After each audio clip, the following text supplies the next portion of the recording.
এই হলো deadline communications private limited. আপনারা দেখছেন এক্সপ্রেস নিউজ, খবর নেয়, খবর দেয়।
নমস্কার, এক্সপ্রেস নিউজে আপনাদের প্রত্যেককে স্বাগত জানাই। আমি ফাল্গুনি। প্রত্যেক দিনের মতন আজকেও শারীরিক বিভিন্ন সমস্যা নিয়ে হেলথ ওয়ার্ল্ড হসপিটাল আসানসোলের পক্ষ থেকে কোনো একজন বিশিষ্ট চিকিৎসক নিয়ে আমি আপনাদের সঙ্গে আলোচনায় বসছি এবং প্রত্যেক দিনের মতন আমরা যেরকম ভাবে কোনো না কোনো একটি বিষয়ে আপনাদের সামনে উপস্থাপন করে সেটা নিয়ে একটা বিস্তারিত আলোচনা করি, ঠিক সেরকমই আজকে করব। প্রথমেই আমি আলাপ করিয়ে দেব আপনাদের সঙ্গে আজকে হেলথ ওয়ার্ল্ড হসপিটাল আসানসোলের যে বিশিষ্ট চিকিৎসক আমাদের মাঝে উপস্থিত আছেন তিনি কে। আমাদের মাঝে উপস্থিত আছেন Partha Singh, senior consultant MBBS MS ortho. Sir, आपको एक्सप्रेस न्यूज में स्वागत है। जी नमस्कार, थैंक यू। আজকে আমরা যে বিষয়টি নিয়ে আলোচনা করব চিকিৎসকের সাথে, সেটি কোভিড পরবর্তীকালে, কোভিডের পরে আমরা বিশেষভাবে লক্ষ্য করছি, বিশেষ করে ইয়াং এজ গ্রুপ যারা রয়েছে তাদের মধ্যে এই সমস্যাটা ভীষণভাবে চোখে পড়ছে। এবং কিছুক্ষণ আগেই আমার ডক্টরের সাথে কথা হচ্ছিল, তিনি বলছেন যে এই কোভিড পরবর্তীকালে এই ইয়াং এজের মানুষজনেরা ভীষণভাবে এই সমস্যা নিয়ে তাদের কাছে আসছেন চিকিৎসার জন্য। সেই সমস্যাটা কি? সেই সমস্যাটা হচ্ছে AVN। নামটা শুনে একটু নতুন ঠেকছে তো। AVN এর ফুল ফর্মটা হচ্ছে আভাস্কুলার নেক্রোসিস। এই যে টার্মটা, এটা আপনাদের কাছে হয়তো অপরিচিত হতে পারে, কিন্তু এই সময় দাঁড়িয়ে এটা কিন্তু ভীষণভাবে প্রাসঙ্গিক এবং খুব মানে মানুষের কাছে, এটা মানুষের শরীরে এটা প্রভাবিত করছে এবং মানুষকে এর জন্য চিকিৎসকের কাছে আসতে হচ্ছে। তাই আজকে আমরা ভাবলাম যে এই বিষয়টা যদি আপনাদের সঙ্গে আলোচনা করা যায় এবং এই বিষয়টি সম্পর্কে বিস্তারিত একটি আলোচনা আপনার চিকিৎসকের সঙ্গে করে যদি আপনাদের প্রতিকারের একটা রাস্তা দেখানো যায়, বা এই অসুখটা কি, এই রোগটা কি, এটা যদি আপনাদের অন্ততপক্ষে একটু সচেতনতা থাকে, এই সচেতনতা বার্তা ছড়িয়ে দেওয়ার জন্যই আজকে ডক্টর পার্থ আজকে এসেছেন আমাদের সঙ্গে আলোচনা করার জন্য। তো डॉक्टर पार्थ, एकदम फर्स्ट है आपको मैं पूछना चाहूंगी, ये वास्कुलर नेक्रोसिस AVN ये होता क्या है? जी, पहले तो मैं आपका धन्यवाद करता हूँ, आपके चैनल का धन्यवाद करता हूँ जो मुझे आपने मौका दिया है ताकि मैं आपके चैनल के माध्यम से उन सारे लोगों को इस सब्जेक्ट पे जागरूक कर सकूं। देखिए मैडम, एवास्कुलर नेक्रोसिस नाम से ही पता चल रहा है कि ये एक ऐसी बीमारी है जिसमें खासकर हड्डी के उस अंश में खून ना जाने के कारण सड़न हो जाता है। अच्छा। तो इसी को हम लोग एवास्कुलर नेक्रोसिस कहिए या फिर इस्केमिक नेक्रोसिस या ओस्टियोनेक्रोसिस, ये सारे नाम से इनको जाना जाता है। अच्छा, ये ब्लड सर्कुलेशन ना होने से ये होता है? एग्जैक्टली क्यों ब्लड सर्कुलेशन क्यों बंद हो जाता है? उसके बहुत सारे कारण हैं जिसमें ब्लड सर्कुलेशन ना होने के जैसे कारण बता सकते हैं आप कि मान लीजिए ब्लड जो वेंस, जो आर्टरी से ब्लड जाता है उसके अंदर कोगुलेशन हो जाए, क्लॉट हो जाए, है ना, या फिर बाहर से कोई प्रेशर हो या अंदर से प्रेशर हो, जो नॉर्मल सर्कुलेशन होना चाहिए ब्लड के अंदर वो उतना नहीं पहुंच पाता है उस जगह पे। इसके कारण क्या होता है, धीरे धीरे उस वो जो पोर्शन होता है जिसमें ब्लड सप्लाई नहीं हो पाता है, वहाँ पे सड़न हो जाता है। आम भाषा में कहें तो उसको सड़न हो जाता है। আচ্ছা, हाँ, ওই জায়গাটা আস্তে মানে আস্তে हाँ, আস্তে धीरे धीरे खराब हो जाएगा। খারাপ हो जाता है। তো আমরা শুনলাম যে এটা কি অ্যাভাস্কুলার নেক্রোসিস অর্থাৎ এভিএন। এটা হচ্ছে যখন আপনার ওই মানে ভেন দিয়ে রক্ত চলাচলটা ওই জায়গায় যখন আসছে না, তখন কিন্তু ওই জায়গাটা আস্তে আস্তে খারাপ হতে থাকছে এবং একটা পেন হতে থাকছে। সেইটা যখনই আপনারা দেখবেন তখনই কিন্তু আপনারা বুঝবেন যে হয়তোবা এটার লক্ষণ, সুতরাং ডক্টরের কাছে যেতে হবে এবং এটা চিকিৎসা আপনাকে শুরু করতে হবে, ফেলে রাখলে হবে না। তো পরের প্রশ্ন, मेरा अगला क्वेश्चन है कि which parts of the body are most commonly affected by avian? देखिए, वैसे तो बहुत सारे जगह पे अटैक कर सकता है ये, लेकिन फिर भी जो सबसे कॉमन इन्वॉल्व होता है वो हिप बोन, अच्छा, जो सबसे ज़्यादा कॉमन इन्वॉल्व होता है। उसके बाद नी में इफेक्ट हो सकता है, नीचे एंकल के पास में एक हड्डी होती है, टेलस बोलते हैं, अच्छा। वो इफेक्ट हो सकता है। यहाँ पर ह्यूमरस, शोल्डर, ये इफेक्ट हो सकते हैं। लेकिन फिर भी सबसे ज़्यादा जो कॉमन है वो है हिप बोन का इफेक्ट मैंने होना। ये स्पेशली हड्डी का ही एक रोग है। हाँ, ये एक हड्डी का ही रोग है। हड्डी का ही रोग है। हड्डी का ही रोग और आप है। बोल रहे थे कि कोविड के बाद में ये बहुत ज्यादा दिखाई दे रहा है और यंग एज में बहुत ज्यादा प्रभावित कर रहा है ये। हाँ, ये अभी हमने देखा है। वैसे तो ये बीमारी पहले भी था, लेकिन अभी जो खासकर देखा जा रहा है कि यंग एज वाले पेशेंट बहुत आते हैं हमारे पास, और वो आते हैं लेट स्टेज में कि कुल्ले में बहुत ज़्यादा दर्द हो रहा है, और फिर हमें पता चलता है कि वो एवियन से ग्रस्त हो रहा है। अच्छा। हाँ, तो अब इसका एग्जैक्ट कारण अभी तक पता नहीं चला है कि इसका कारण क्या हो सकता है, लेकिन फिर भी एक अनुमानित है कि कोरोना के दौरान जो स्टेरॉइड्स यूज हुए हैं, अच्छा। शायद ये एक इसका फैक्टर हो सकता है ये वो बीमारी जो बढ़ाने कोविड में। इफेक्टेड है, जिसके अंदर वो स्टेरॉइड गया है, वही इफेक्टेड नहीं, होता है एक- कि एक- कोई भी हो सकता है? एक अनुमान ऐसा लगाया जा रहा है कि कोरोना पेशेंट जिसको कोविड हुआ है, उनमें ये बीमारी अगर ज़्यादा हो रहा है तो इसका एक कारण ऐसा महसूस किया जा सकता है कि शायद अगर उनको स्टेरॉइड यूज़ अगर ज़्यादा हुआ है तो इसके कारण ये एवास्कुलर नेक्रोसिस जो बीमारी है, शायद इसका इंसिडेंस बढ़ गया है। बढ़ गया है। अच्छा, तो कोई अननोन जो कॉजेस है उससे भी क्या एवियन हो सकता है? हाँ, लगभग ऐसा मतलब ऐसा रिसर्च है कि 20% जो पेशेंट एवियन से ग्रसित हैं उनमें कोई स्पेसिफिक कॉज पता ही नहीं चलता है, जिसको इडियोपैथिक बोलते हैं हम लोग। अच्छा। हाँ, जिसका कोई स्पेसिफिक कॉज हम सेटल नहीं कर पाते हैं। कोई भी कॉज नहीं है और हो गया और ये? हो गया, हाँ। अच्छा। वैसे तो अगर देखा जाए तो इसके बहुत सारे कारण हैं, जो मतलब आप समझिए कि किसी पेशेंट को अगर ट्रॉमा अगर है, हाँ। किसी को चोट लग गया, कुल्ले की हड्डी टूट गई है, या फिर डिसलोकेशन हो गया है ना। इनफैक्ट आप अगर देखें, लाइफस्टाइल भी अफेक्ट करता है इसमें। अच्छा। हाँ, जैसे कि कोई पेशेंट अल्कोहलिक है, स्मोकिंग करता हो, है ना, या प्रोलॉन्ग कोई स्टेरॉइड यूज करता हो, जैसे किसी को अस्थमा हो, बहुत टाइम से स्टेरॉइड्स वगैरह ले रहे हो, है ना, तो ये सारे भी एक कॉज है, कारण हो सकता हाँ, है। हाँ। हाँ, कोई मतलब आप बोल रहे हैं कि ये जो एवियन है इसका किस कारण से होता है, ये अभी तक मैंने कोई जानता नहीं है। नहीं। पर्टिकुलर एक कारण से ही होता है ये नहीं है। हाँ। मैं कह रहा हूँ कि लगभग ऐसे, मतलब अगर आप एवियन से अफेक्टेड पेशेंट को देखेंगे तो राउंड अबाउट 20% ऐसे पेशेंट हैं जो अच्छा। जिनमें कोई स्पेसिफिक कॉज सेटल अभी तक नहीं हुआ है, तो जिसको हम इडियोपैथिक रीजंस बोलते हैं। अच्छा डॉक्टर, रिस्क फैक्टर?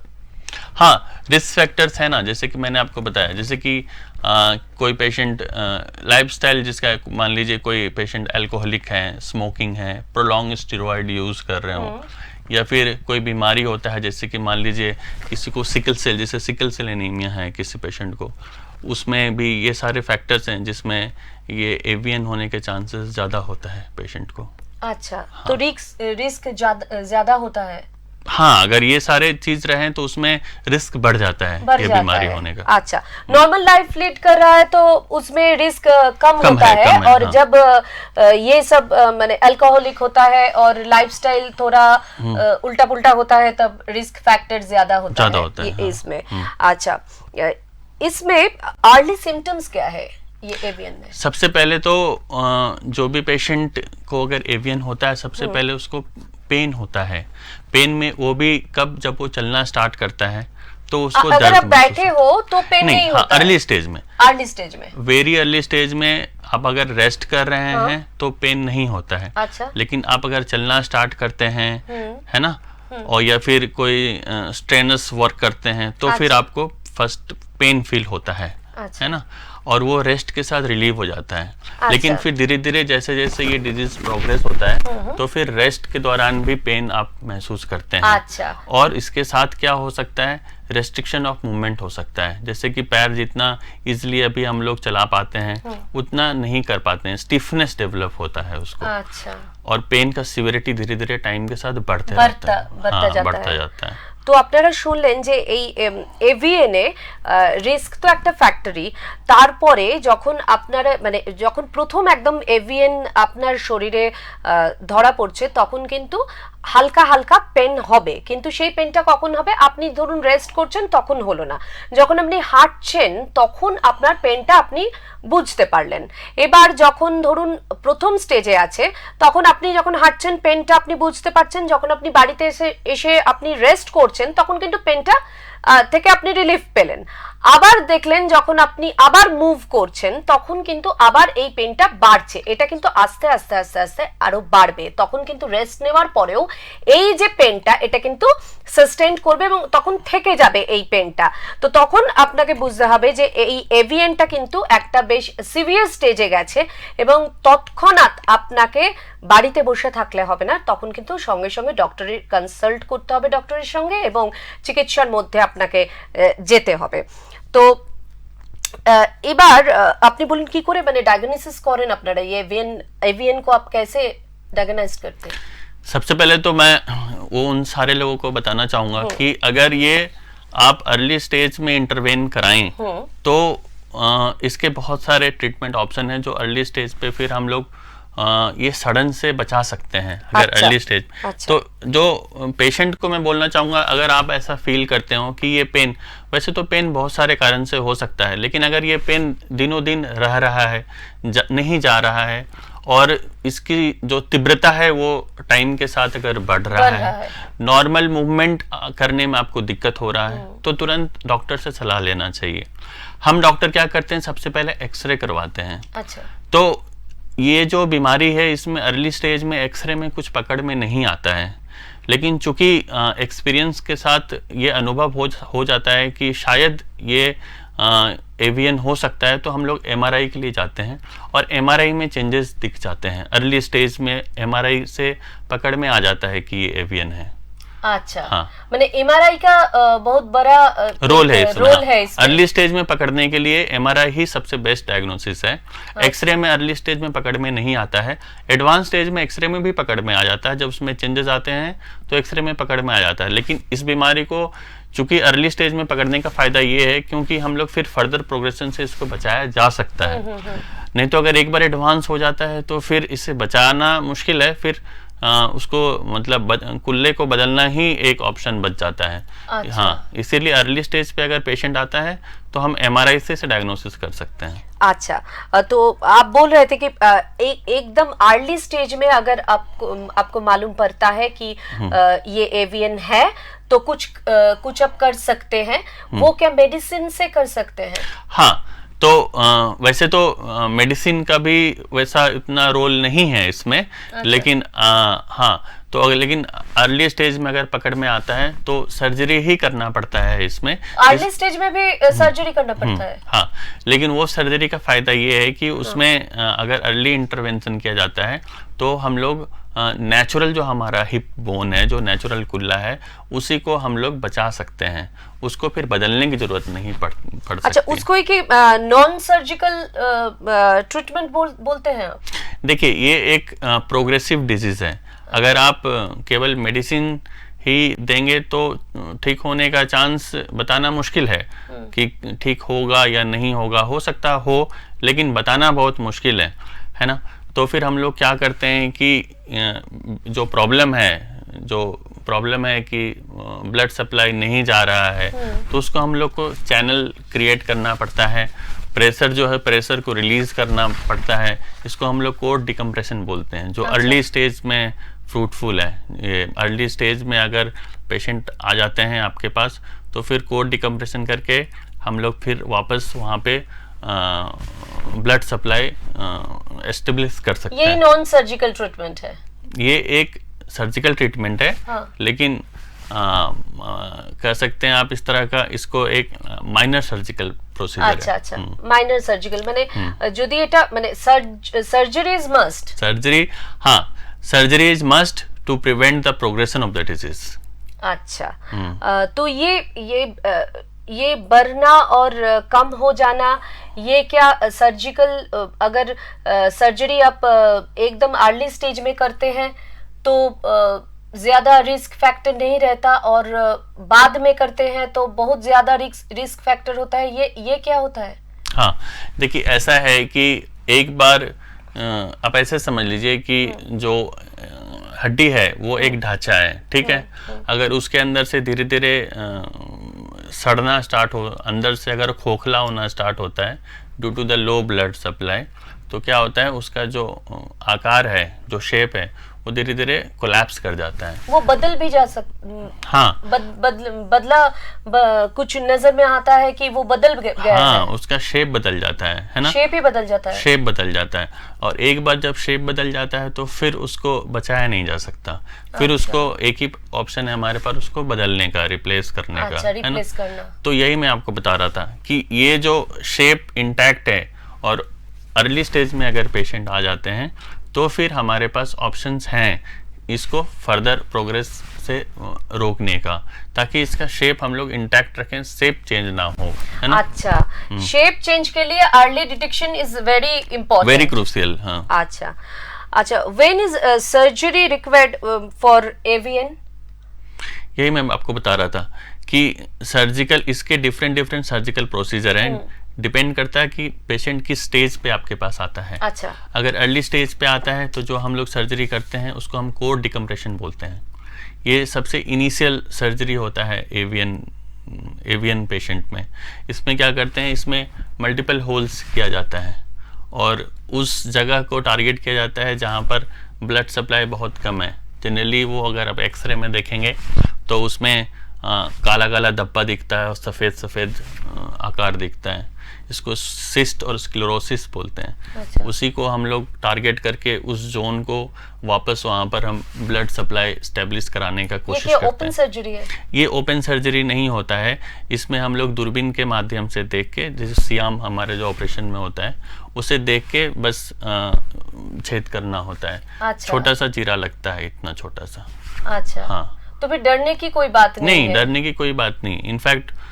इनफैक्ट मैं तो यही कहना चाह रहा हूँ कि अर्ली स्टेज में अगर आप आएंगे तो there are so many options, ताकि आपके हिप को रिप्लेस करने से बचाया जा सकता है और आपके ন্যাচারাল হিপ को ही इंटैक्ट रखा जा सकता है। আচ্ছা, তাহলে আপনারা যদি একদম আর্লি স্টেজে আসেন তাহলে আপনার যে হিপ রয়েছে সেটাকে কিন্তু একদম যেরকম আছে সেরকম রাখা যাবে, এবং যে উন্নত চিকিৎসা পদ্ধতি রয়েছে সেই উন্নত চিকিৎসা পদ্ধতির মাধ্যমে কিন্তু এখন অনেক অপশনস আছে, যেগুলোকে মানে ওনারা যেটা বলছেন যে ব্লাড সার্কুলেশন বা ছোট ছোট ছিদ্র করে দূরবীনের মাধ্যমে একটা ছোট্ট মানে একটা ছোট্ট চেরার মধ্যে দিয়েই কিন্তু এই ব্যাপারটা মিটে যেতে পারে, এবং আপনার যে হিপটা রয়েছে সেটাই কিন্তু থাকবে, সেটাকে রিপ্লেস করার প্রয়োজন পড়বে না। কিন্তু যখন এটা এরকম একটা স্টেজে চলে আসবে যে এটা রিপ্লেস করা ছাড়া আর কোনো উপায় থাকবে না, তখন কিন্তু মানে অনেকটা সময় পেরিয়ে গেছে। সুতরাং সেই সময়টাতে গিয়ে রিপ্লেস করা ছাড়া আর কিন্তু কোনো উপায় থাকবে না। তাই প্রত্যেক দিনের মতন আবারও বলছি, যদি কখনো আপনাদের মনে হয় যে প্রত্যেকটা বিষয় তো আলাদা আলাদা, প্রত্যেকটা শারীরিক প্রবলেম আলাদা আলাদা, আমরা সেই শারীরিক প্রবলেমের প্রথম কারণগুলোকে দেখি যে কোন কোন কারণগুলো হলে বা কি কি সিমটমস দেখা দিলে আপনি ডক্টরের কাছে যাবেন। ঠিক সেরকম ভাবেই আজকে যে বিষয়টি নিয়ে আলোচনা করছি, হাড়ের যে বিষয়টি নিয়ে, সেখানেও আমরা ডক্টরের কাছ থেকে জানলাম যে কি কি হলে আপনারা বুঝবেন যে এই এভিএন হয়েছে আপনার। সুতরাং যখনই আপনি বুঝতে পারবেন যে এই যে বিষয়গুলো বললাম যে এইগুলো আপনার শরীরের মধ্যে দেখা দিয়েছে, তখন কিন্তু আপনি সঙ্গে সঙ্গে বাড়িতে বসে না থেকে আপনি ডক্টরের সঙ্গে যোগাযোগ করুন। আর শুনতেই পাচ্ছেন যে হেলথ ওয়ার্ল্ড হসপিটাল আসানসোল, এখানে কিন্তু বিশিষ্ট চিকিৎসকরা এবং প্রত্যেকটা বিভাগে বিশিষ্ট চিকিৎসকরা রয়েছেন এবং পার্টিকুলার সেই বিষয়টি নিয়ে আপনাকে তারা যেভাবে গাইড করবেন এবং যেভাবে আপনাকে একটা সঠিক পথের দিশা দেখাবেন, সেই সঠিক পথের দিশায়, সেই পথের দিশায় গেলে আপনারা কিন্তু আপনাদের যে সুস্থ স্বাভাবিক জীবন সেটাতে কিন্তু আবারও ফিরে যেতে পারেন। খুব ছোট্ট ছোট্ট কিছু উপায় যেগুলো মানে আপনি যদি করেন এবং চিকিৎসকের পরামর্শ নিয়ে করেন এবং চিকিৎসকের কথা মেনে চলেন, তাহলে কিন্তু আর অবশ্যই করে একদম আর্লি স্টেজে এসে যদি ডক্টরের সঙ্গে যোগাযোগ করেন, তাহলে কিন্তু আপনি একেবারে সুস্থ জীবনে फिरते पारबेन। ये एवियन होने से क्या उसका जो पहला का जो लाइफस्टाइल है उसमें वो जा सकता है? हाँ, नहीं, वही मैं आपको बताना चाह रहा हूँ कि जैसे कि मतलब सर्जरी हो रहा है, इसके बाद कितने दिनों के बाद वो नॉर्मल लाइफ में जा सकता है कि पहले जैसा वो चल फिर सकता है? फिर से वही बात है, वो डिपेंड करता है कि आप किस स्टेज पे आ रहे हैं, किस स्टेज पे आपका ट्रीटमेंट हो रहा है। जैसे कि अगर अर्ली स्टेज पे आते हैं, देयर आर चांसेस कि वापस ये डिजीज प्रोग्रेशन रुक जाए और नॉर्मल हिप ही इंटैक्ट रहे और ये डिजीज आगे प्रोग्रेस ना हो, तो फिर आप नॉर्मल लाइफ लीड कर सकते हैं, कोई प्रॉब्लम नहीं होता उसमें। अब प्रॉब्लम ये है कि किसी भी प्रोसीजर कितना इफेक्टिव है ये बोलना थोड़ा मुश्किल है। जैसे कि हमने आपको बताया कि अर्ली स्टेज में हम कोर डिकम्प्रेशन करते हैं, but the chances of success of core decompression itself is 60% only. अच्छा, हाँ, 100% नहीं, only 60%। There are only 60% chance कि अगर हमने ये प्रोसीजर किया तो ये बताया जा सकता है कि ठीक है ये डिजीज फिर आगे प्रोग्रेस नहीं करे, but there are still 40% chances कि ये डिजीज आगे प्रोग्रेस करे। तो अब फिर से हो सकता है। एग्जैक्टली, हाँ, ये डिजीज प्रोग्रेस करे सर्जरी के बाद भी। अच्छा, तो देयर आर एडवांसमेंट। सो अभी हम लोग क्या कर रहे हैं, अभी हम लोग एडवांस प्रोसीजर कर रहे हैं, केवल कोर डिकम्प्रेशन नहीं करते हैं, उसके साथ फिर हम लोग और भी, जैसे कि स्टेम सेल प्रोसीजर आ चुका है। वो क्या होता है? स्टेम सेल्स आ चुका है, जैसे कि मान लीजिए हमारे शरीर में जैसे कि अब एक है स्ट्रोमल वैस्कुलर फ्रैक्शन। अच्छा। आम भाषा में कहें तो जो हमारे फैट्स होते हैं, हाँ? जनरली हाँ? जो एब्डोमिनल टिश्यूज में फैट होते हैं, उसे हम हार्वेस्ट करते हैं और अच्छा। वहाँ पे कुछ प्लूरिपोटेंट स्टेम सेल्स होते हैं जिनके अंदर ये पोटेंशियल है कि जो बोन सेल्स होते हैं अच्छा। उसको वापस बना देते हैं। अच्छा, उधर से आप लेते हैं? एग्जैक्टली, वहाँ से लेके फिर उसे आइसोलेट करके फिर हम वहाँ पे जहाँ खराब जो पोर्शन खराब हुआ है वहाँ पर इंजेक्ट करते हैं। अच्छा। तो इसका सक्सेस रेट और ज्यादा बढ़ जाता है। It reaches around 85% of success rate. From 60% we can achieve 85% of the success rate. तो और भी सारे एडवांसमेंट आ चुके हैं, तो यही मैं आपको बता। ये सब क्या हेल्थ वर्ल्ड हॉस्पिटल आसानसोल में ये अवेलेबल है? हाँ, अवेलेबल है। और इसके साथ इसीलिए मैं आपको बता रहा हूँ कि डिपेंड करता है कि किस स्टेज पे पेशेंट आ रहा है। अब ऐसे प्रोसीजर तो करा लेंगे, उसके बाद फिर कुछ दिनों तक उनको मतलब उस पोर्शन पे वेट बियर थोड़ा सा वहाँ पर अवॉइड करना कुछ दिनों के लिए। वंस वी सी कि हाँ वहाँ पर वापस फिर से सेल्स जो खराब पोर्शंस थे वहाँ पर वापस वैस्कुलराइजेशन हो चुका है, ब्लड आना स्टार्ट हो चुका है और रिस्पॉन्स पॉजिटिव है, then slowly we start weight bearing वहाँ पे और फिजियोथेरेपी फिर स्टार्ट करते हैं। एंड वंस फिर MRI में फर्दर कोई चेंजेस अगर नहीं होता है तो फिर वो पेशेंट जो है फिर अपना नॉर्मल लाइफ लीड कर सकता है एज बिफोर, जैसा पहले था। अच्छा। लेकिन अगर वही पेशेंट लेट स्टेज पे आता है तो फिर हमारे पास कोई ऑप्शन नहीं बचता। Once the shape of the bone changes, वो भी खराब हो जाता है। हाँ, शेप भी खराब हो जाता है। जब शेप खराब होता है तो फिर अपने पास कोई ऑप्शन उसको बचाने का नहीं होता। Then replacement is the only option. और फिर रिप्लेसमेंट जब होता है उसके बाद भी पेशेंट नॉर्मल लाइफ लीड करते हैं with some restriction of course. अच्छा, वो रेस्ट्रिक्शन पूरा माने उम्र भर उसका वो चलाना पड़ता है? हाँ, कुछ रेस्ट्रिक्शन तो रिप्लेसमेंट जब आप कराते हैं कुछ रेस्ट्रिक्शन तो रहता ही है ना। तो वो रिस्ट्रिक्शन रहेगा। जैसे कैसे रिस्ट्रिक्शन? जैसे कि आप जब हिप रिप्लेस कराते हैं तो एटलीस्ट आपको जैसे कि नीचे बैठना, अच्छा, पैर मोड़ के बैठना, ये सब कुछ चीजें जो हैं ये मना किया जाता है। अच्छा। बाकी तो नॉर्मल चलते हैं, लेकिन ये सब कुछ एक्टिविटीज जो है ये मना किया जाता है। और अर्ली स्टेज में आता है तो ये सब अब बाद में भी कर सकते हैं। अर्ली स्टेज मतलब अर्ली स्टेज में अगर आ गया और हमारा ट्रीटमेंट का सक्सेसफुल हो गया जो ट्रीटमेंट हम कर रहे हैं, तो फिर तो वो नेचुरल जो उसका हिप है वही इंटैक्ट है। तो अगर नेचुरल हिप ही आपके पास है फिर तो आप जैसे पहले करते थे वैसे ही अभी कर पाएंगे, कोई চেঞ্জেস नहीं आएगा फिर। হ্যাঁ, তাহলে দেখছেন যে যদি আপনার নরমাল যে হিপ আপনার রয়েছে সেটা যদি আপনার থাকে, ইনট্যাক্ট থাকে, তাহলে আপনি আগের যেরকম ভাবে চলাফেরা করতেন, যা কিছু আপনার লাইফস্টাইল ছিল সেটা কিন্তু আপনার থাকবে। কিন্তু যখনই আপনি অনেকটা দেরি করে আসছেন, যখনই আপনার ওই হিপটা রিপ্লেস করতে হচ্ছে, তখনই কিন্তু এই প্রবলেমসগুলো পরবর্তী ক্ষেত্রেও কিছু কিছু প্রবলেমস থেকে যাবে এবং কিছু কিছু রেস্ট্রিকশন আপনাদেরকে ফলো করতে হবে, না হলে কিন্তু পরবর্তী ক্ষেত্রে আবারও প্রবলেমে পড়তে হতে পারে। What are the surgical options for AVN, ये तो अब बोले हमको। हाँ, मैंने आपको अभी बताया कि डिपेंड करता है किस स्टेज पे पेशेंट आपके पास प्रेजेंट हो रहा है। अच्छा। अर्ली स्टेज में अगर आ रहे हैं तो हम लोग सिंपल कोड डिकम्प्रेशन करते हैं, जब उसका शेप इंटैक्ट है, शेप चेंजेस नहीं है। अर्ली स्टेज में आए, वेरी अर्ली स्टेज में हम लोग कुछ मेडिसिन भी ट्राई करते हैं, लेकिन still there chance of success is dismal, बताना बहुत मुश्किल है कि चांसेस कितने हैं। उसके बाद फिर कोड डिकम्प्रेशन किया जाता है, लेकिन केवल कोड डिकम्प्रेशन का सक्सेस रेट 60% है जो मैंने आपको बताया। तो हम लोग क्लबिंग करते हैं कोड डिकम्प्रेशन के साथ, कभी कभी पेशेंट के जो बोन मैरो है वो डालते हैं, या फिर एक PRP होता है, प्लेटलेट, वो भी साथ में डाल सकते हैं। और अभी तो और भी एडवांसमेंट आ चुका है, stem cells therapy, stem cells inject करते हैं ताकि जो आप बोल रहे थे। हाँ, जो बोल।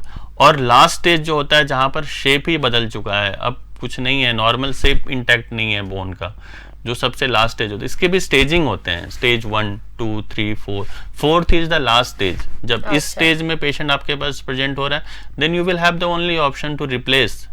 तो फिर उसका नेचुरल हिप को हम नहीं रख सकते हैं। अच्छा। फिर उस केस में हम तो रिप्लेस फिर करते हैं। स्टेज को देखकर आप ट्रीटमेंट बता सकते हैं कि ऐसा होगा। यस, ट्रीटमेंट स्टेज पे डिपेंड करता है। स्टेज पे डिपेंड करता है ट्रीटमेंट। yes. अच्छा, is AVN a lifelong condition? No, yes, AVN अगर एक बार हो चुका है तो फिर वो प्रोग्रेस करता है। अगर आप उसको इंटरवेन नहीं करेंगे तो वो प्रोग्रेस करेगा। अच्छा। हाँ, लेकिन अगर आप अर्ली इंटरवेन कराते हैं तो हो सकता है कि उसको हम लोग रोक सकते हैं। তো এটাই হচ্ছে যে একেবারে প্রথমে যখনই বারবার করে ডক্টর পার্থ যেটা বলছেন যে একদম আর্লি স্টেজে আসাটা খুব খুব খুব জরুরি, কেননা আর্লি স্টেজে যদি আপনি না আসেন তাহলে কিন্তু অনেকটা চেঞ্জেস হয়ে যাবে। Can AVN B prevented? Yes, can avian be? Yes. No. See, there are causes of avian. There are different causes of avian, which we have. जैसे कि कोई predictable causes हैं, जैसे कि मैंने आपको बताया कुछ लाइफस्टाइल जो है अगर उनको चेंज किया जाएगा तो बचाया जा सकता है, जैसे कि स्मोकिंग, अल्कोहल, ओबेसिटीज, है ना। और इनफैक्ट कुछ और भी, जैसे कि मान लीजिए कुछ medicine, long term medicine like steroids वगैरह लेते हैं, तो अगर ये सब चीज अगर फैक्टर है एवियन के तो ये प्रिवेंटेबल है। अच्छा। Now there are some idiopathic causes जिसके कॉज स्टेब्लिश ही नहीं हो सके। अगर वो है, क्या बोल रहे थे आप? इडियोपैथिक मतलब उसका मतलब कोई स्पेसिफिक कॉज नहीं है, हो गया लेकिन कोई कॉज स्टेब्लिश नहीं किया जा सकता है पेशेंट में कि what is the cause of avian, बस हो गया इसको। अच्छा। हाँ, तो इसको इडियोपैथिक्स बोलते हैं। जब आप कॉजेस नहीं रूल आउट कर पा रहे हैं, हाँ, कॉजेस रूल आउट नहीं कर पा रहे हैं कि क्या कॉज है इसका, तो उस केस में तो फिर बहुत मुश्किल है ना। अच्छा। In avian more common in any particular age group? हाँ, पर्टिकुलर एज ग्रुप आप देख सकते हैं कि लगभग ये 30 से 50 साल की उम्र के बीच में ये कॉमनली पाया जाता था। 30 से 50 के बीच में। लेकिन ये जब से कोविड आया तब से यंगेस्ट मैंने खुद 25 साल की उम्र में भी देखा हुआ है। अच्छा। एवियन। हाँ, तो ये पहले नहीं होता था? नो, पहले होता होगा, लेकिन जो मोस्ट कॉमन एज ग्रुप था वो 30 से 50 ये रेंज था। अच्छा। रेंज ऑफ बता रहा हूँ मैं, होता होगा पहले भी, लेकिन अभी जो मैं बता रहा हूँ ये कॉमन हो गया है यंग एज में अच्छा होना। बहुत पेशेंट आता है ये हाँ, एज ग्रुप में, इस एज ग्रुप में। हाँ अच्छा, ये कोविड के बाद हो रहा है? ये कोविड के बाद हो रहा है। हाँ अच्छा, इन एवियन लिंक्ड टू ये जो डिजीज, हाँ auto immune disease. Auto immune disease एक तरह का आप समझे कि ये जो इम्यून सिस्टम हमारे अंदर है वो क्या करते हैं कि फॉरेन जो पैथोजेंस होते हैं जैसे बैक्टीरिया, वायरस, जो हमारे शरीर को अटैक करते हैं उसको प्रिवेंट करता है हमारा शरीर, उसको इम्यून सिस्टम बोलते हैं। कभी कभी क्या होता है कि वही इम्यून सिस्टम हमारे ही शरीर को अटैक कर देते हैं, वो जो हम बंगाली में बोलते हैं कि रोग प्रतिरोधक क्षमता, जेटा हमारे एग्जैक्टली रोग प्रतिरोधक। हाँ। तो वही कभी कभी क्या होता है कि उसमें हमारे ही सिस्टम को वापस मतलब अटैक कर देते हैं। अच्छा। तो इसी को ऑटो इम्यून डिजीजेस बोलते हैं। तो एक ऑटो इम्यून डिजीज है जिसको हम लोग बोलते हैं सिस्टेमिक लूपस एरिथेमेटिस, जिसको SLE बोलते हैं। उसमें ये एवियन होने के चांसेस ज्यादा है। हाँ, ऐसे पेशेंट जो SLE से सफर कर रहे हैं, SLE एक तरह का ऑटो इम्यून डिजीज है, अगर वैसे पेशेंट हैं जो SLE से सफर कर रहे हैं उसमें एवियन के चांसेस बढ़ जाते हैं। আচ্ছা, তো আপনারা শুনলেন যে রোগ প্রতিরোধক ক্ষমতা যে সমস্ত ডিজিজগুলোতে যারা সেই ডিজিজে ভুগছেন সেক্ষেত্রে কিন্তু এভিয়ান এফেক্ট করাটা একটু বেশি তাড়াতাড়ি তাদেরকে এফেক্ট করে। ক্যান এভিয়ান এফেক্ট বোথ হিপস और multiple joints at the same time? In fact मैं आपको बता रहा हूँ कि जब कोई पेशेंट एक तरफ के सिम्टम से आता है तो हम प्रोफाइलेक्टिकली दूसरे हिप में भी वो प्रोसीजर करते हैं, क्योंकि ये देखा गया है कि जनरली बोथ साइड अफेक्ट होता है। अच्छा। एवियन जब होता है किसी, तो देयर आर चांसेस कि अपोजिट साइड भी एवियन से ग्रसित हो सकता है। तो यस, देयर आर चांसेस कि बोथ। ये क्या संक्रामक है? संक्रामक का मतलब क्या माने एक जगह से दूसरे जगह नहीं कर सकता है, ऐसा कुछ है? ऐसा नहीं। अच्छा। ऐसा नहीं। This is not a communicable disease. हाँ वही। नहीं ऐसा नहीं है। तो फिर एक हिप से दूसरे हिप में कैसे इफेक्ट करता है ये? देखिए, ये तो एक पेशेंट के शरीर के अंदर जो चेंजेस आते हैं, हाँ। तो जरूरी नहीं है ना कि एक ही हिप में हो, वो तो एक सिस्टम है। तो अगर एक तरफ के वेसल अगर इन्वॉल्व हो रहे हैं तो हो सकता है देयर आर चांसेस कि दूसरे तरफ के वेसल भी इन्वॉल्व हो, है ना? अच्छा, माने बॉडी पार्ट में एक ही तरफ हो ये जरूरी नहीं है। दूसरे तरफ भी हो सकता है। हाँ। एक के बाद और एक में भी हो सकता है। हाँ, हो सकता है।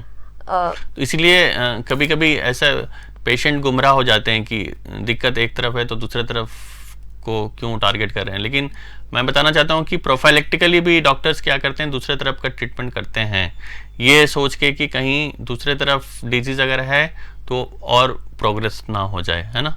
तो कभी कभी ऐसा भी होता है। अच्छा, साइमल्टेनियसली एक ही आदमी के माने दोनों तरफ ही ये इन्फेक्शन हो गया है? This is not an infection but disease है। हाँ। तो फिर ये क्या साइमल्टेनियसली दो तरफ ही एक साथ ये ट्रीटमेंट चलाते हैं आप? हाँ, चलाते हैं। अच्छा। Can AVN effect both hips और मल्टीपल जॉइंट्स? ये तो आप बोले कि how long does it take for AVN to progress? It depends. तो किसी पेशेंट में जनरली आप समझ सकते हैं कि अर्ली स्टेज से लेकर एडवांस स्टेज में जाने तक के लिए लगभग 1 से 2 साल तो लग जाता है। 1 से 2 साल? अच्छा। तो means you have enough time to get it intervened, to get it diagnosed, to get it checked. तो आपके पास टाइम है। अच्छा। Right from the early onset to advancement 1 से 2 साल लग जाता है। तो ये क्या आपका जो पेशेंट होता है आपके पास आता है, ये क्या ये सब चीजों से क्या घबरा जाता है?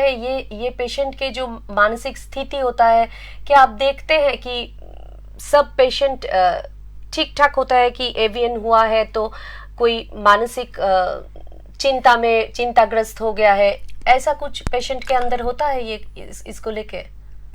नहीं, एक बार जैसे कि मान लीजिए पेशेंट अगर अर्ली स्टेज में आ रहे हैं तो उन्हें तो पहले तो उन्हें समझाना ही मुश्किल हो जाता है कि ये क्या प्रॉब्लम है और इसका क्या ये हो सकता है, मतलब इसका क्या और ज़्यादा प्रोग्रेस हो तो क्या प्रॉब्लम हो सकता है। क्योंकि जब उन्हें एक्सरे दिखाते हैं तो एक्सरे में कुछ चेंजेस दिखते नहीं है, नॉर्मल एक्सरे रहता है। फिर बहुत सारे पेशेंट को अगर आप एमआरआई के लिए कहते हैं तो फिर वो घबरा जाता है ना? हाँ, कंफ्यूज हो जाते हैं कि एमआरआई क्यों कराना जब एक्सरे में कुछ दिख नहीं रहा है। तो ऐसा नहीं है, क्योंकि ये जो डिजीज है वो अर्ली स्टेज में केवल एमआरआई में ही पकड़ा जा सकता है। बोल रहे थे। हाँ, तो फिर एमआरआई में चेंजेस आते हैं, लेकिन वही मैं आपको बता रहा हूँ कि इसमें घबराने वाली कोई बात नहीं है। पेशेंट जरूर, कोई भी पेशेंट किसी भी बीमारी से घबरा सकता है, तो इसमें कोई घबराने वाली बात नहीं है। अर्ली स्टेज में अगर आप इंटरवेन कराते हैं तो ये बीमारी को कंट्रोल किया जा सकता है, आपके नेचुरल हिप को ही इंटैक्ट रखा जा सकता है, इस डिजीज को प्रोग्रेस होने से बचाया जा सकता है। हर स्टेज का ट्रीटमेंट है, हर ट्रीटमेंट सक्सेसफुल है, तो इसमें कोई घबराने वाली बात ऐसा नहीं है। हाँ, लेकिन वही है, पेशेंट जरूर घबरा जाते हैं जब ये एडवांस स्टेज में आते हैं, जब उनको दिखता है एक्सरे में कि बहुत सारे चेंजेस आ चुके हैं। अब उनका जो नेचुरल हिप है वो नहीं रह सकता, इसको रिप्लेस करना पड़ेगा, तो थोड़ी घबराहट तो सबके अंदर हो ही जाती है। वो अर्ली एज में अर्ली स्टेज में एक्चुअली उनको प्रॉब्लम तो रहता है, दर्द रहता है, लेकिन चूंकि उनको कुछ दिखता नहीं है, एक्सरे भी नॉर्मल है, कुछ है नहीं, तो वो ऐसे घबराते बोल रहे हैं कि मैंने एज ग्रुप जब कम हो, ये अब बोल रहे थे कि 25 और 30 इयर्स ओल्ड के कोई आदमी और कोई महिला के ये एवियन हुआ है, तो उसके उसमें एक घबराहट से कोई महसूस होता है। हाँ, घबराहट तो होता ही है ना, कोई भी बीमारी हो किसी के अंदर तो घबराहट तो जरूर ये होता तो चलने फिरने का एक वही दिक्कत आएगा। हाँ, क्यों नहीं? कि हम ठीक तरह से चल फिर सकेंगे, ये सब क्यों नहीं ऐसे, जैसे यंग पॉपुलेशन सोसाइटी के लिए एक प्रोडक्टिव एज ग्रुप्स हैं, अगर वही अगर अपना चल नहीं पाए, अपना वर्क नहीं कर पाए, इस डिजीज के कारण रेस्ट्रिक्शन हो उनके वर्क पे, उनके एक्टिविटीज पे, तो वो खुद ही अपने आप को सोसाइटी पे एक ओवरलोड महसूस करें। वही हम बोल रहे हैं कि तो घबराहट तो जरूर होता ही है लोगों के बीच में। तो फिर ये लाइफस्टाइल का कुछ चेंजेस आना जरूरी है। हाँ, जैसे मैंने आपको बताया ना कि कुछ लाइफस्टाइल डायरेक्टली एसोसिएटेड हैं रिस्क फैक्टर से, एवियन का रिस्क फैक्टर से। लाइक जैसे कि मैंने आपको बता रहा था कि कोई क्रोनिक स्मोकर है, अल्कोहलिक्स हैं, है ना, तो इन पेशेंट में ये होने के चांसेस, एवियन होने के चांसेस ज़्यादा हो जाता है। या कोई प्रोलॉन्ग स्टीरॉइड्स यूज करते हो, है ना, तो ये सब में ये एवियन होने के चांसेस बढ़ जाते हैं। तो आप क्या सलाह देंगे? सलाह यही देंगे कि अपने लाइफस्टाइल को ठीक रखें, ये सब चीज़ को अवॉइड करें, स्मोकिंग, अल्कोहलिक, वजन control, obesity is also risk factor for it, ये सब में कंट्रोल रखें, तो फिर ये जो खाना पीना का कुछ खाने पीने का डायरेक्ट रोल तो नहीं है, लेकिन हाँ, अगर आप कुछ ऐसे खाते हो जिससे फैट, कोलेस्ट्रॉल लेवल बढ़ता हो, तो भी ये एक रिस्क फैक्टर है। अच्छा, इसमें क्या, अच्छा, हम देखते हैं कि ये हड्डी का जो रोग होता है, तो उसमें विटामिन डी का कुछ मतलब कम होने से हड्डी का कुछ प्रॉब्लम आता है, ये क्या इसमें कुछ नहीं? विटामिन डी का इस बीमारी के साथ डायरेक्ट रोल नहीं है, लेकिन आपकी बात सही है कि हड्डी के बहुत सारे जो प्रॉब्लम्स हैं उसमें विटामिन डी का एक रिलेशन तो रहता ही है, कमजोर हो जाता है हड्डी, हम सुना है। खासकर आप ये महिला एज ग्रुप में देखेंगे, एक आफ्टर पोस्ट मेनोपॉजल जो कैल्शियम और विटामिन डी का सप्लीमेंटेशन हम देते हैं, खासकर आप ओस्टियोपोरोसिस का है लिंक विटामिन डी के डेफिशिएंसी के साथ, ओस्टियोपोरोसिस हो गया, ओस्टियोमलेशिया हो गया, these are directly related to the bones problem. तो हाँ, है विटामिन डी का प्रॉब्लम रिलेशन है, लेकिन इस डिजीज के साथ डायरेक्टली कोई कोरिलेशन नहीं। अच्छा, ये क्या मैंने हिप में ही होता है या बॉडी के दूसरे पार्ट्स में भी हो सकता है? नहीं, दूसरे पार्ट में भी हो सकता है। हिप जो है, मेरा कहने का मतलब वो सबसे ज्यादा कॉमनली अफेक्टेड साइट है। हाँ, इसके अलावा और जगह भी हो सकता है, जैसे कि एंकल, मैंने बताया एंकल में एक हड्डी है, टेलस बोलते हैं। अच्छा, इधर एंकल नीचे, एंकल में इधर भी होता है? नहीं, यहाँ नहीं होता, यहाँ शोल्डर में हो सकता है, रिस्ट में हो सकता है। अच्छा। रिस्ट में ये सब थोड़ा लेस कॉमन है। अच्छा। लेकिन हिप में होना कॉमन है, हिप में ही कॉमन है, पर ये एंकल और इस जगह पे भी हो सकता है। नी में खासकर जो ओस्टियोपोरोटिक फीमेल्स होते हैं उनमें ज्यादा देखा गया है। मेल और फीमेल में हाँ ज्यादा हाँ, किस में होता है? एवियन मेल में ज्यादा देखने को मिला है। लेकिन वही मैं एक ऑटो इम्यून डिजीज के बारे में आपको बता रहा था। ऑटो इम्यून डिजीज से अगर किसी को एवियन होता है तो auto immune disease generally female में ज्यादा ऑटो इम्यून डिजीज देखने को मिलता है। अच्छा। तो उनमें फिर ये एवियन अगर ऑटो इम्यून से हो रहा है तो फिर फीमेल ज्यादा अफेक्टेड होते हैं। ओवरऑल अगर देखा जाए तो एवियन मेल को ज्यादा अफेक्ट करता है, मेल को। Between the age group of 30 to 50 male. क्यों मेल को ही क्यों इफेक्ट करता है? ये जो लाइफस्टाइल बोल रहे थे आप, हो सकता है। ये तो अभी इस टाइम में जो आप बोल रहे थे कि वो फीमेल में ही फीमेल लोग भी ये सब चीजों से बहुत ज्यादा कनेक्टेड है, तो फिर मेल को ही क्यों इफेक्ट करता है? ये क्या कोई माने मतलब कि कोई डॉक्टरी भाषा में कुछ नहीं ऐसा, मतलब आप एक कुछ लाइफस्टाइल इफेक्ट भी मैंने आपको बताया। देखिए जनरली एवियन जो होता है मेनली आप अगर देखेंगे तो इसका कॉज क्या है, इस पे हमें अपने को सोचना पड़ेगा। जैसे कि एक कॉज हो गया ट्रॉमा, जैसे कि मान लीजिए कोई फ्रैक्चर है ना, डिसलोकेशन हो गया हिप का या कोई फ्रैक्चर हो गया, तो ये जनरली आप देखेंगे कि high velocity trauma young age group में चाहिए, तो ये जनरली मेल ग्रुप में ज़्यादा देखने को मिलेगा ट्रॉमा, है ना। और उसके अलावा फिर कॉज हो गया लाइफस्टाइल में आप अल्कोहलिक, स्मोकिंग, ये भी मेल में ज़्यादा डोमिनेंट है, तो ये आप एक चीज़ देख सकते हैं, है ना। तो ये सारा कारण हो सकता है कि मेल में ज़्यादा होता है। अच्छा, क्योर एकदम क्योर हो गया एवियन, ये क्या संभव है एकदम क्योर? अगर वही मैं आपको बताया, अगर अर्ली स्टेज पे अगर आप आते हैं, देयर आर चांसेस कि ये कंप्लीट क्योर हो सकते हैं। लेकिन वही अगर वो स्टेज अगर एडवांस हो जाता है तो बोलना मुश्किल है कि कंप्लीट क्योर हो सकता है, ये बोलना मुश्किल है। कंप्लीट क्योर एवियन का मतलब यही है कि जो आपका नॉर्मल नेचुरल हिप है उसको प्रिजर्व किया जा सकता है कि नहीं, दिस इज द थिंग, है ना। तो अगर उसको आप प्रिजर्व कर पा रहे हैं, इसका मतलब आप अर्ली स्टेज में इंटरवेंशन कर पा रहे हैं, है ना। तो देर आर चांसेस, आपको देर आर हाई चांसेस कि अगर आप अर्ली स्टेज में आते हैं, अगर अर्ली स्टेज में बीमारी पकड़ में आ जाता है तो फिर एवियन को रोका जा सकता है, देर आर चांसेस।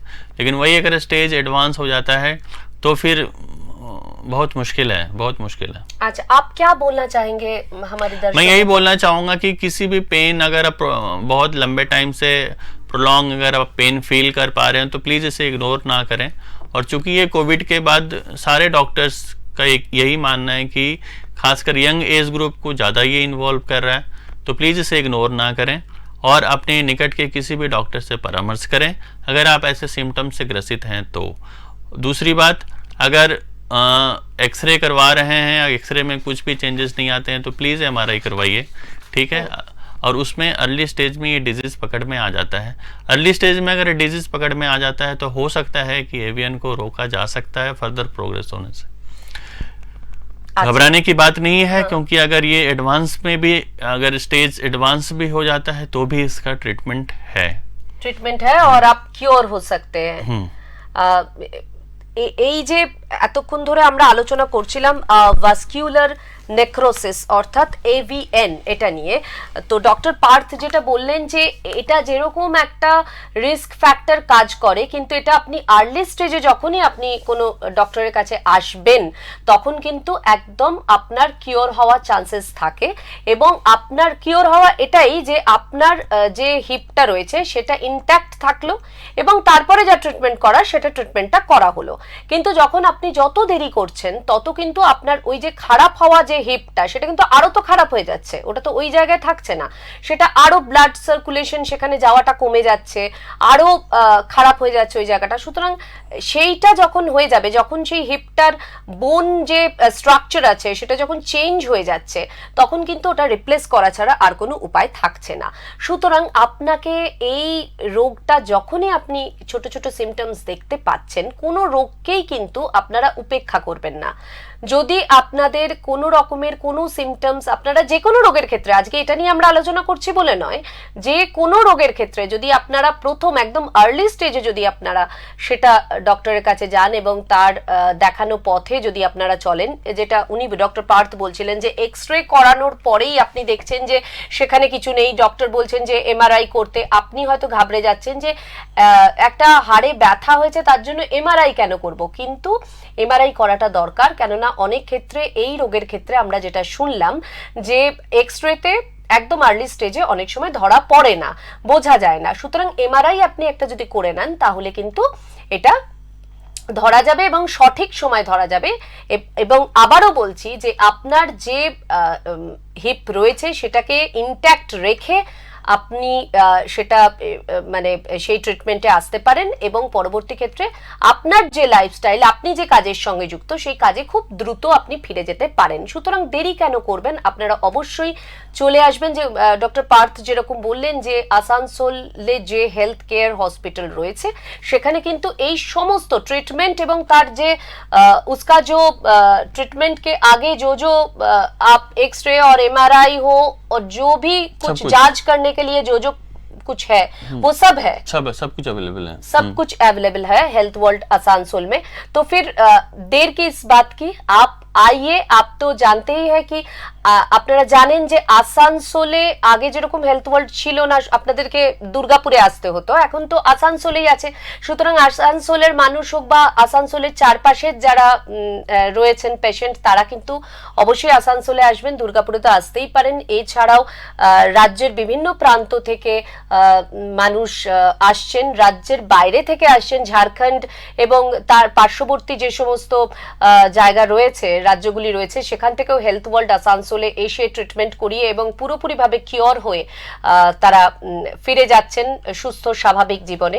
সুতরাং হেলথ কেয়ার হসপিটাল আসানসোলে আপনারা অবশ্যই অবশ্যই আসবেন। ডক্টর পার্থের মতন এরকম আমরা যেরকম আজকে হাড়ের বিভিন্ন বিষয় নিয়ে আলোচনা করলাম এবং পার্টিকুলার একটি বিষয় নিয়ে আলোচনা করলাম, যেটা হচ্ছে এভিএন, যেটা হয়তো আপনারা এর আগে খুব বেশি শোনেননি, কিন্তু এটাই হচ্ছে হেলথ ওয়ার্ল্ড হসপিটালের এটা একটা কি বলবো বিশেষত্ব, যে প্রত্যেকটা বিষয় আলাদা আলাদা করে তারা ভাগ করে এমন এমন ডক্টরসদের সেখানে রেখেছেন যারা সেই বিশেষ রোগটা সম্পর্কে আপনাদেরকে খুব সুন্দর করে বুঝিয়ে এবং কেমন করে সেই রোগটা থেকে আপনি সম্পূর্ণভাবে কিওর হতে পারেন তার একটা ঠিকঠাক পথ দেখানো, ঠিকঠাক জায়গায় আপনাকে নিয়ে যাওয়া, সেটা কিন্তু করবে। এবং বিভিন্ন রকমের इक्विपमेंट्स রয়েছে।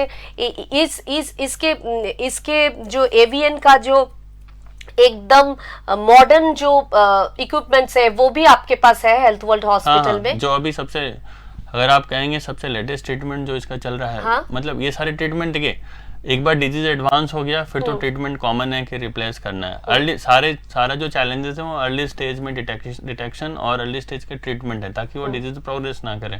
तो अभी उसके लिए बहुत सारे एडवांसमेंट आए हुए हैं, जैसे कि मैंने आपको बताया था स्टेम सेल्स थेरेपी है ना।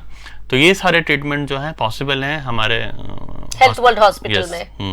আচ্ছা, তো সেটাই বলছিলাম যে হেলথ ওয়ার্ল্ড হসপিটালে শুধুমাত্র সার্জারির ক্ষেত্রে নয়, এর আগে একদম ফার্স্ট স্টেজে যখন আপনি যাবেন এটা দেখাতে, তার জন্য যা যা কিছু টেস্ট, তার যা ইকুইপমেন্টস, সেগুলো আপনি ওখানেই পাবেন। মানে এক ছাদের তলায় আপনি সমস্ত কিছু, মানে একদম টেস্ট থেকে আরম্ভ করে আপনার যদি সার্জারি লাগে পুরোটা আপনি একেবারে হেলথ কেয়ার হসপিটাল আসানসোলে এলেই কিন্তু পেতে পারেন এবং অবশ্যই পাবেন সঙ্গে বিশিষ্ট চিকিৎসকদের পরামর্শ।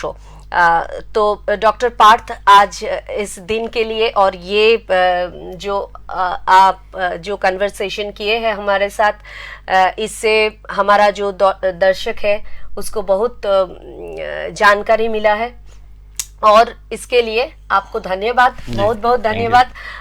ধন্যবাদ আপনাদেরকে, আপনারা যারা আমাদের এই অনুষ্ঠান প্রত্যেকদিন দেখেন এবং এই অনুষ্ঠানের সঙ্গে আপনারা জুড়ে রয়েছেন।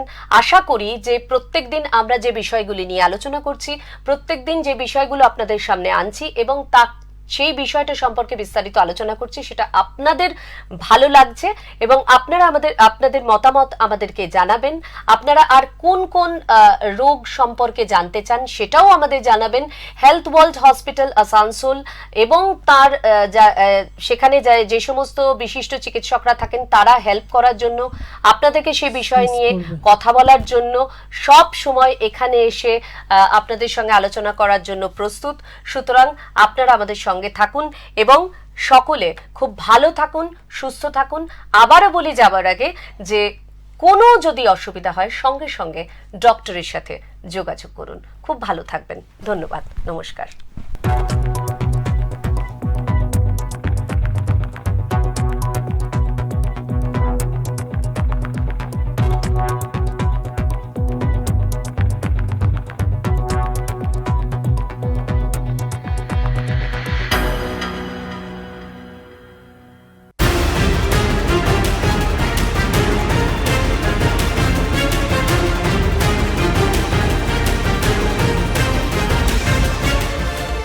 এই হলো ডেডলাইন কমিউনিকেশনস প্রাইভেট লিমিটেড। আপনারা দেখছেন এক্সপ্রেস নিউজ, খবর নেয়, খবর দেয়।